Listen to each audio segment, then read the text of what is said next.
Hello everyone, my name is Smith Aswal. You are studying at Indian Education with BJ. So, सबसे पहले Telegram channel के बारे में बात कर लेते हैं। आपको वहाँ पे फ्री नोट्स मिल जाएंगे, एग्जाम पैक्स देखने को मिल जाएंगे। दूसरी बात, आपको पोल्स और जितने भी क्वेश्चंस रहते हैं इंपॉर्टेंट वो देखने को मिल जाएंगे। एक डाउट सॉल्विंग टीम मिल जाएगी 24/7। ये सब चीज़ें बिल्कुल फ्री है। अगर इसका आपको बेनिफिट लेना है तो इसका चैनल का लिंक हमारे डिस्क्रिप्शन बॉक्स में है, आप वहाँ जाकर इसे फॉलो कर सकते हैं और हमारे आने वाले वीडियोस की सारी डिटेल्स आप उस चैनल पे भी पा सकते हैं। सो बढ़ते हमारी वीडियो की। लास्ट क्लास में हमने क्या पढ़ लिया था?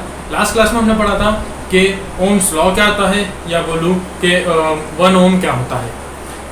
ओम्स लॉ क्या बोलता है? ओम्स लॉ सीधा सा भाषा में बोलता है कि जब भी फिजिकल कंडीशंस यानी टेम्परेचर और ह्यूमिडिटी कांस्टेंट रहेगी और जो सर्किट है उसके अंदर करंट फ्लो कर रहा होगा, तो जो करंट है वो डायरेक्टली प्रोपोर्शनल होगा हमारे पोटेंशियल डिफरेंस को, जिसको हम रिप्रेजेंट करते हैं करंट को I से और वोल्ट को V से, यानी V is directly proportional to I। जब भी प्रोपोर्शनल का साइन हटता है तो कुछ ना कुछ कांस्टेंट आता है। ओम अंकल ने हमें बताया था कि यहाँ पर रेजिस्टेंस कांस्टेंट रहेगा। रेजिस्टेंस का ऐसा यूनिट जो है ओम, और जो उसका रिप्रेजेंट साइन रहता है उसको हम R से करते थे। ओम्स लॉ से हमें क्या फॉर्मूला मिलता है कि V इज टू IR। आज हम क्या पढ़ने वाले हैं कि जो फैक्टर अफेक्टिंग रेजिस्टेंस क्या होता है। Factor affecting resistance in the sense, सीधी सी भाषा समझो कि आप कुछ काम कर रहे हो और आपको लोग परेशान करते हैं। इसी प्रकार से जब रेजिस्टेंस अपना काम कर रहा होता है, जब रेजिस्टेंस किसी भी सर्किट के अंदर रहता है तो उसको कौन कौन सी चीज़ परेशान करती है और उन चीज़ों से वो कैसे लड़ता है। सबसे पहली बात, जो हमारा रेजिस्टेंस है वो कहीं ना कहीं जो हमारा कंडक्टर होता है उसकी लेंथ के डायरेक्टली प्रोपोर्शनल होता है। यानी सेंस, मान लो आपके पास इतना बड़ा वायर है, उस वायर को जब आप रेजिस्टेंस चेक करोगे तो कुछ अलग होगा, पर जैसे ही इस वायर को आपने इसको जस्ट ऐसा करके उसके ऊपर रख दिया, यानी इसकी जो लेंथ है उसको आधी कर दी, तो ये जो रेजिस्टेंस है वो भी आधा हो जाएगा।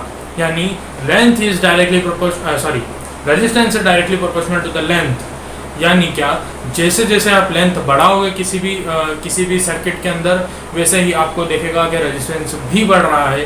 परंतु जैसे ही आप रेजिस्टेंस जो लेंथ है उसे कम कर दोगे तो आपको देखने को मिलेगा कि जो रेजिस्टेंस है वो भी कम हो रहा है। दूसरी चीज़ क्या अफेक्ट करती है इसको उसका area of cross section. Area of cross section in the sense, आपने वायर देखा होगा, वायर सिलेंडर शेप में होता है।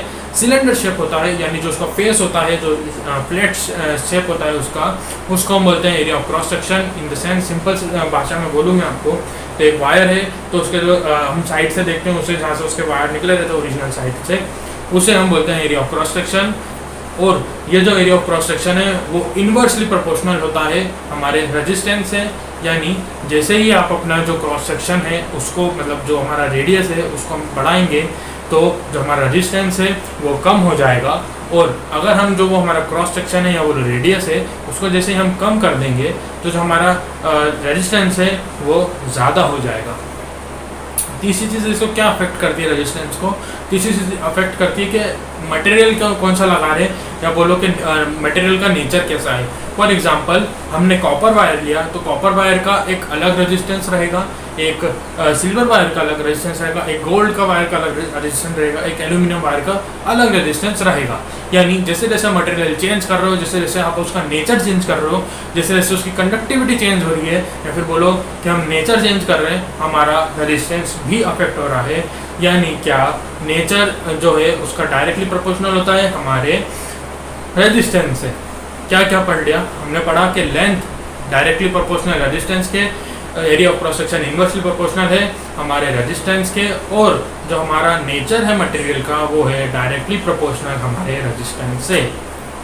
हमको क्या देखने को मिलता है कि कुछ मैथमेटिकली हम अगर रिप्रेजेंट करें तो हमें देखने को मिलता है कि R directly proportional to L यानी लेंथ, और जो हमारा रेजिस्टेंस है वो इनवर्सली प्रोपोर्शनल होता है एरिया ऑफ क्रॉस सेक्शन यानी 1/A। यानी हम क्या बोल रहे हैं कि जब हम इन दोनों इक्वेशंस को मिलाएंगे तो हमें देखने को मिलेगा कि R है जो डायरेक्टली प्रोपोर्शनल है L/A यानी लेंथ अपॉन एरिया। मैंने आपको बताया था कि जब भी प्रोपोर्शनल हटता है तो कुछ ना कुछ कांस्टेंट आता है। यहाँ पे कांस्टेंट आता है रो को लिखने का तरीका समझिए। रो को हम इस तरह से लिखते हैं, और इसको हम रो बोलते हैं। दूसरी बात, रो को SI यूनिट क्या होती है, रो की SI यूनिट होती है जो ओम होता है उस पर आप मीटर लगा दो, यानी ओम मीटर, उसको ही हम बोलते हैं रो की यूनिट।